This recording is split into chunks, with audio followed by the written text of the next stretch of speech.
बच्चे हों या बड़े हों, कलाकंद मिठाई तो सभी शौक से खाते हैं। आज मैं आपके लिए इंस्टेंट कलाकंद मिठाई की रेसिपी लेकर आई हूँ। इतनी मज़ेदार, मुंह में घुल जाने वाली मिठाई बन के तैयार होती है कि बाज़ार की मिठाई भी फेल हो जाएगी। ये मज़ेदार सी कलाकंद मिठाई सिर्फ 1 किलो दूध से बना के तैयार करेंगे, जो बहुत सारी बनकर तैयार होगी। तो चलिए इसकी रेसिपी को देख लेते हैं। तो यहाँ पर ज़बरदस्त सी कलाकंद बनाने के लिए हमने यहाँ पर 1 किलो दूध ले लिया है। 1 किलो दूध पहले से बॉयल हुआ था, मैंने इसको थोड़ा सा गर्म करने के लिए रख दिया है। अब हम इसमें ऐड कर देते हैं 4 टेबल स्पून चीनी। तो चीनी 4 टेबल स्पून कम थी, आगे मैंने 2 टेबल स्पून और ऐड कर दी थी। तो यहाँ पर आप देख सकते हैं इसको बॉयल आ चुका है। तो अभी हमने इसको इतना पकाना है कि 1 किलो दूध का आधा किलो रह जाए। तो हम इसको मीडियम फ्लेम पर पकाते जाएंगे और थोड़ी थोड़ी देर में चमचा चलाते जाएंगे और साइडों से इस तरह से इसकी मलाई भी छुटा लेंगे ताकि ये जल ना जाए। तो इस 1 किलो दूध से ही ढेर सारी कलाकंद बन के तैयार हो जाएगी। आप देखिएगा कितनी सिंपल और कितनी मज़ेदार सी रेसिपी है। तो यहाँ पर मीडियम फ्लेम पर आप देख सकते हैं दूध की क्वांटिटी थोड़ी सी कम होती जा रही है। तो अब इस स्टेज पर हम इसके अंदर ऐड कर देते हैं 1/2 टीस्पून इलायची पाउडर। और यहाँ पर मैंने थोड़े से काजू हावन दस्ते में कूट लिए थे। 6 से 7 काजू को हमने हावन दस्ते में मोटा मोटा कूट लिया था, तो काजू भी इसमें ऐड कर दिए हैं। कुटे हुए पिस्ते हमने इसमें ऐड कर दिए हैं और कुटे हुए बादाम भी हमने इसमें ऐड कर दिए हैं। इन तीनों चीज़ों को भी अच्छी तरह से इसमें मिक्स कर लेते हैं। तो यहाँ पर आप इसकी क्वांटिटी देख सकते हैं कम होती जा रही है। इस स्टेज पर आप चीनी भी चेक कर सकते हैं। तो चीनी मुझे थोड़ी सी कम लग रही थी, तो 2 टेबल स्पून चीनी मैंने इसमें और ऐड कर दी है और चीनी को भी इसमें अच्छी तरह से मिक्स कर लेते हैं। तो देखिए दूध कितना ज़्यादा गाढ़ा हो चुका है, इसकी रबड़ी बनकर तैयार हो गई है और यहाँ पर इसका कलर भी बहुत अच्छा सा चेंज हो चुका है। तो बस इस स्टेज पर हम गैस के फ्लेम को बंद कर देते हैं, क्योंकि रखने के बाद भी ये थोड़ा सा थिक हो जाएगा। तो इसको हम ठंडा करने के लिए साइड पर रख देते हैं। अब हमने यहाँ पर 8 ब्रेड के स्लाइस ले लिए हैं। तो हम यहाँ पर बनाएंगे कलाकंद पुडिंग। बहुत ही टेस्टी, बहुत ही मज़ेदार 2 in 1 रेसिपी है। तो इसके साइडों को हम कट कर लेते हैं। तो सारे ब्रेड के स्लाइस के साइडों को हमने इस तरह से कट कर लिया है और इसके जो कॉर्नर हैं उनके हम ब्रेड क्रम्स बना लेंगे। कल मुझे आलू के कटलेट्स बनाने हैं, तो हम उसमें इस ब्रेड क्रम्स को यूज़ कर लेंगे। तो यहाँ पर आप देख सकते हैं सारे साइडों को हमने कट कर लिया है। तो यहाँ पर मैंने 8 ब्रेड के स्लाइस लिए हैं और यहाँ पर हमारी रबड़ी भी ठंडी हो चुकी है और आप देख सकते हैं ये थोड़ी सी थिक हो चुकी है। तो अब हमने यहाँ पर एक स्क्वायर शेप में डिश ले ली है।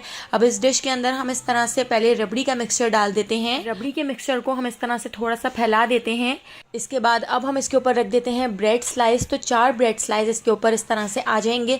तो मैं ब्रेड स्लाइस इसके ऊपर इस तरह से लगा देती हूँ और ब्रेड स्लाइस लगाने के बाद अब हम इसके ऊपर डाल देते हैं दूध। तो ये सिंपल रूम टेम्परेचर पर दूध है। दूध हम इसके ऊपर डाल देते हैं ताकि हमारी जो डब्बा रोटी हो वो सूखी सूखी सी ना लगे। और उसके ऊपर फिर हम रबड़ी का मिक्सचर डाल देते हैं और रबड़ी का मिक्सचर डालने के बाद अब हम इसको अच्छी तरह से सेट कर लेते हैं। पूरी ब्रेड के ऊपर इस तरह से फैलाकर इसके ऊपर लगा देते हैं। बाहर की मिठाइयाँ बहुत ज़्यादा महंगी मिलती हैं, तो आप घर में ये ज़बरदस्त सी कलाकंद पुडिंग बना के तैयार करें, जो बच्चों को भी बहुत ज़्यादा पसंद आएगी और घर में सब बहुत शौक से खाएंगे और कोई पहचान भी नहीं सकेगा कि आपने इसको ब्रेड से बना के तैयार की है। रबड़ी का मिक्सचर डालने के बाद और अच्छी तरह से रबड़ी के मिक्सचर को फैलाने के बाद अब हम इसके ऊपर ब्रेड लगा देते हैं। तो ब्रेड के स्लाइस हम इसके ऊपर इस तरह से रख देते हैं। अब हमारे पास जितनी भी बची हुई रबड़ी है वो सारी रबड़ी हम इसके ऊपर लगा देते हैं। इसके ऊपर दूध लगाने की ज़रूरत नहीं है, क्योंकि हमारे पास रबड़ी काफ़ी सारी बच गई है। तो सारी ही रबड़ी हम इसके ऊपर इस तरह से सेट कर देते हैं और इस तरह से स्पैचुला से फैलाकर इसके ऊपर अच्छी तरह से पोर कर देंगे। तो यहाँ पर देखिए हमने सारी रबड़ी इसके ऊपर बहुत अच्छी तरह से सेट कर ली है, बहुत अच्छी तरह से इसके ऊपर फैलाकर लगा दी है और चमचे से बहुत अच्छी तरह से हमने इसको सेट कर लिया है, इसको फैला दिया है। अब हम इसके ऊपर डाल देते हैं पिस्ते, बादाम, काजू या जो जो ड्राई फ्रूट्स आपके पास हों आप वो इसके ऊपर डाल सकते हैं। आपके पास डेसिकेटेड कोकोनट हो, अखरोट हो, तो वो भी आप कूट के इसके ऊपर इस तरह से डाल सकते हैं। तो हमने सारे ड्राई फ्रूट्स इसके ऊपर इस तरह से डाल दिए हैं। अब हम इसके ऊपर लगा देंगे चांदी का वर्क। तो चांदी का वर्क ऑप्शनल है, अगर आपके पास हो तो आप लगा दें, वरना आप इसको स्किप भी कर सकते हैं, क्योंकि सिर्फ ड्राई फ्रूट्स डालने से ही ये कलाकंद पुडिंग बहुत अच्छी लगती है और खाने में इसका टेस्ट बहुत औसम है।